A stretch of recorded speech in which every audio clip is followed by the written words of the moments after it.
میں پرسنلی جانتا ہوں بلینئرز کو، اس لیے میں آپ کو یہ کوئی ہوائی فائر نہیں مار رہا ہوں، میں بلینئرز کو ایک سے زیادہ کیسز کو جانتا ہوں جن کو میں نے بہت کلوزلی دیکھا ہوا ہے. They have a messed up life. ان کا پیسہ ان کو سکون نہیں دلا سکا. میرے پاس آتے ہیں، روتے ہیں، میسیجز کرتے ہیں کہ میرے پاس سب کچھ ہے، اعلیٰ سے اعلیٰ گاڑی ہے، سب سے زبردست جگہ پہ گھر بنایا ہوا ہے، لیکن میری زندگی میں سکون نہیں ہے، میں کیا کروں؟ اکثر ایک آیت کوٹ کی جاتی ہے جس میں رزق کا ذکر ہے. وہ کیا ہے کہ وَمَن يَتَّقِ اللَّهَ يَجْعَل لَهُ مَخْرَجًا وَيَرْزُقْهُ مِنْ حَيْثُ لَا يَحْتَسِبُ. جو کوئی بھی اللہ کا تقوی اختیار کرے گا، اللہ تعالیٰ اس کو ایسی جگہ سے رزق عطا کرے گا جہاں سے وہ سوچ بھی نہیں سکتا. جو کہ ایک اچھی زندگی گزارنے کی ریکوائرمنٹ ہوتی ہے، وہ سب چیزیں رزق میں شامل ہوتی ہیں. اب یہ جو رزق ہے، یہ کوئی ایک ڈیفائنڈ چیز نہیں ہے کہ ہر انسان کے لیے وہ جو کمبینیشن ہے اور اس کمبینیشن کے اندر جو پروپورشن ہے وہ سب کے لیے سیم ہوگا. السلام علیکم ورحمۃ اللہ وبرکاتہ.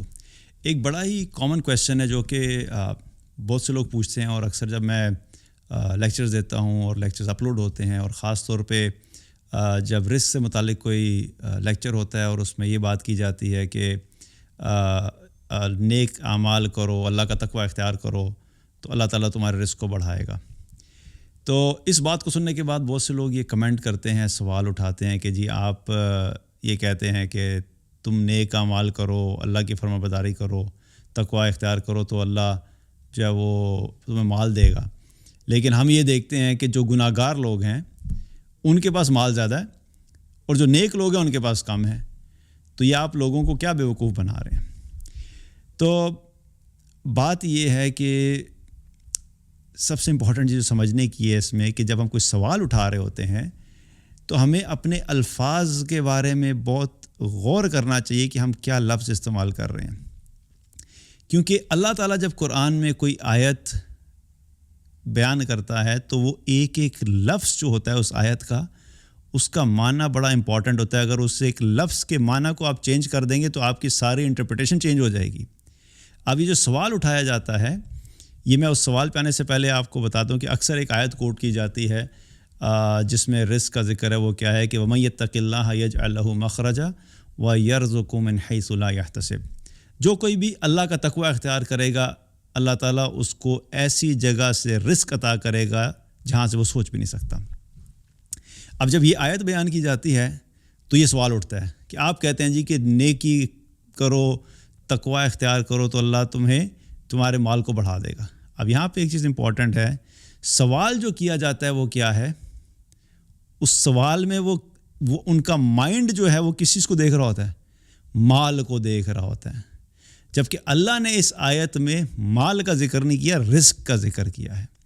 تو پہلی چیز تو یہ ایکسیپٹ کریں کہ ہم اپنی جو جہالت ہے اس جہالت کی بنیاد کے اوپر غلط الفاظ کو خود پک کرتے ہیں، اور پھر اس غلط الفاظ کو استعمال کرتے ہوئے ایک پرسیپشن کریٹ کرتے ہیں، اور پھر اس پرسیپشن کے اندر جو ہے وہ بہت ساری جگہوں سے ہم انپٹ لیتے ہیں. کچھ ہم نے ہالی ووڈ سے سیکھا ہوتا ہے، کچھ ہم نے بالی ووڈ سے سیکھا ہوتا ہے، کچھ گلی محلے کے ڈسکشن سے سیکھا ہوتا ہے، اور ساری چیزوں کو ملا کے اپنی مرضی کا ایک اوپینین بناتے ہیں، اور وہ اس کو صحیح سمجھ کے جو صحیح بات ہے اس کے اگینسٹ لا کے کھڑا کر دیتے ہیں.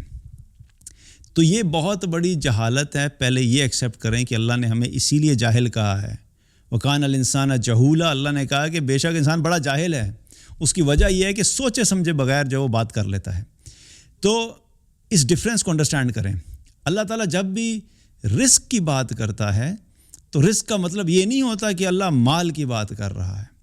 جب اللہ نے کہا نا کہ میں رزق تمہیں ایسی جگہ سے دوں گا جہاں سے تم سوچ بھی نہیں سکتے، تو اس کا مطلب یہ نہیں ہے کہ اللہ کہہ رہے میں مال تمہیں ایسی جگہ سے دوں گا جہاں تم سوچ بھی نہیں سکتے. رزق کا کانسیپٹ آپ سمجھیے. رزق کیا ہے کہ جیسے آپ کبھی سفر میں نکلے تو آپ نے ایک بیگ پیک کیری کیا ہوتا ہے.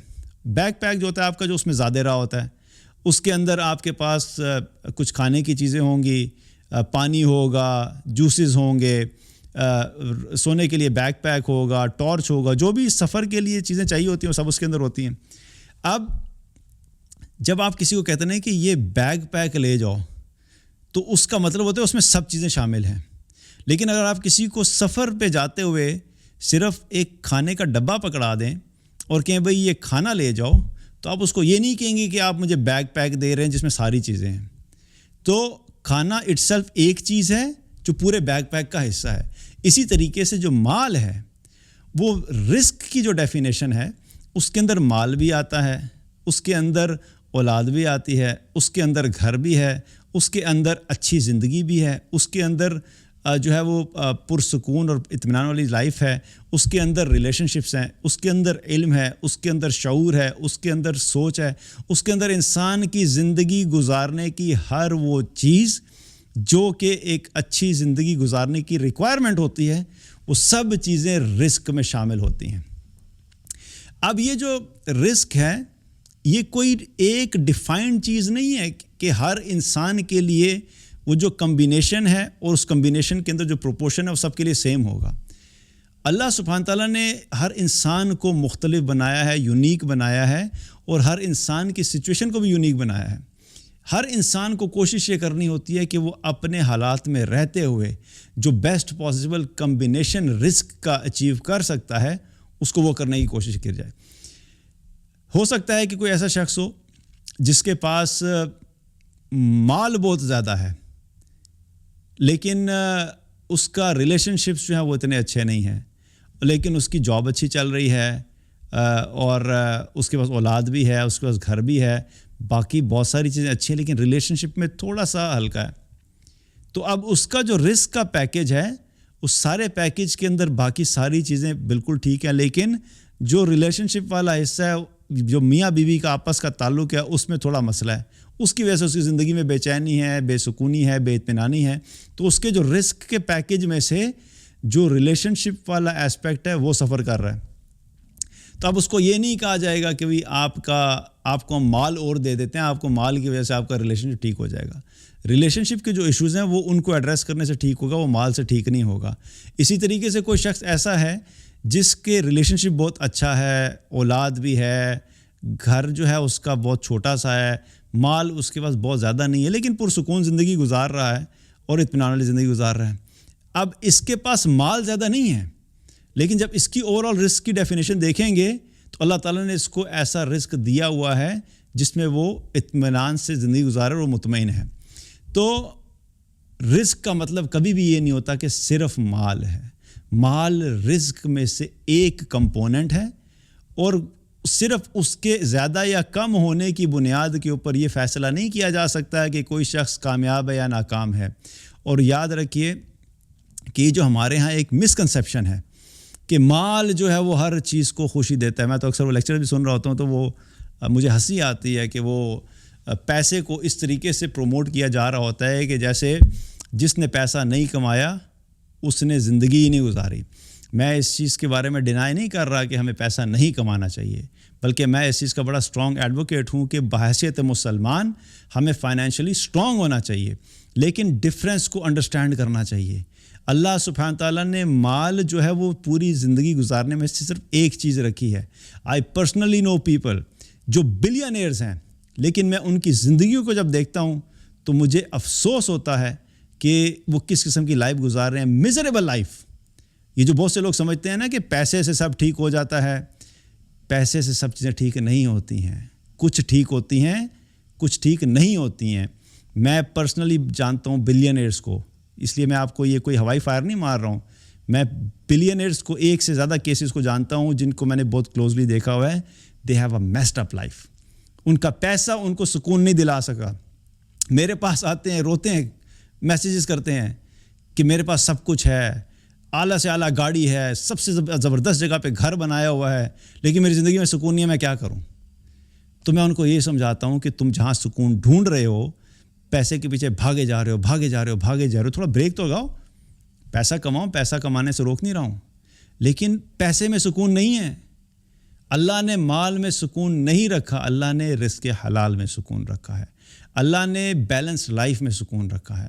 اللہ نے اس زندگی میں سکون رکھا ہے جو اللہ کی اطاعت والی زندگی ہے. مال اگر اس میں ہے, it's a very important component, it's a must component, لیکن اس کی مقدار فکس نہیں ہے. یہ نہیں ہے میں کہہ رہا کہ آپ مال کمانا چھوڑ دیں اور بھوکے بیٹھ جائیں اور سفر کریں اور سٹرگل کریں, یہ بھی غلط ہے. ایسا نہیں ہونا چاہیے. مال کمائیں لیکن مال جو ہے ایک یاد رکھیں کہ آپ کی زندگی میں صرف مال سکون نہیں لے کر آئے گا، آپ کو وہ سارے انگریڈینٹس پورے کرنے پڑتے ہیں جس سے سکون آتا ہے. تو بہرحال بات جہاں سے شروع ہوئی تھی وہ یہ ہے کہ جو اللہ تعالیٰ کہتا ہے نا کہ نیک لوگوں کے لیے رزق بڑھاؤں گا، تو اللہ یہ نہیں کہہ رہا کہ مال بڑھا دوں گا. اس لیے یہ جو مسکنسیپشن ہے نا کہ آپ گناہ گار کے پاس تو اتنا مال ہے تو یہ نیک لوگ تو جو ہے بیچارے مفلس ہوئے ہوئے ہیں، تو یہ مال والا ورڈ آپ نے ڈالا ہے، اللہ نے نہیں ڈالا. تو جو ورڈ آپ نے ڈالا ہے، آپ کی انٹرپریٹیشن اس ورڈ کے حساب سے ہے، اور جو لفظ اللہ نے استعمال کیا ہے تو آپ کو جب اس لفظ کی سمجھ آئے گی تو پھر آپ کو اس کا کانٹیکس بھی سمجھ آئے گا. تو رزق میں اور مال میں یہ ڈفرینس سمجھیں. مال رزق کا ایک حصہ ہے، لیکن رزق صرف مال نہیں ہے. اسی لیے اللہ سبحانہ تعالیٰ نے جو ہے وہ جب کہا کہ وَمَن يَتَّقِ اللَّهَ يَجْعَل لَّهُ مَخْرَجًا وَيَرْزُقْهُ مِنْ حَيْثُ لَا يَحْتَسِبُ، جو بھی اللہ کا تقوی اختیار کرے گا اللہ تعالیٰ اس کو رزق ایسی جگہ سے عطا کرے گا جہاں سے وہ سوچ بھی نہیں سکتا. تو اللہ نے یہ نہیں کہا کہ مال اس کو ایسی جگہ سے عطا کرے گا، بلکہ رزق عطا کرے گا. اس میں مال بھی ہو سکتا ہے، اولاد بھی ہو سکتی ہے، اس کے اندر اس کی جاب بھی ہو سکتی ہے، اس کے بزنس کی سکسیس ہو سکتی ہے، اس کو مطمئن زندگی مل سکتی ہے، اس کے گھر کے اندر خوشحالی ہو سکتی ہے، اس کے مال میں برکت ہو سکتی ہے. It could be anything. تو اس ڈفرینس کو سمجھیں اور اپنے آپ کو بلا وجہ آگے پیچھے کی باتیں سن کے کنفیوز مت کیا کریں.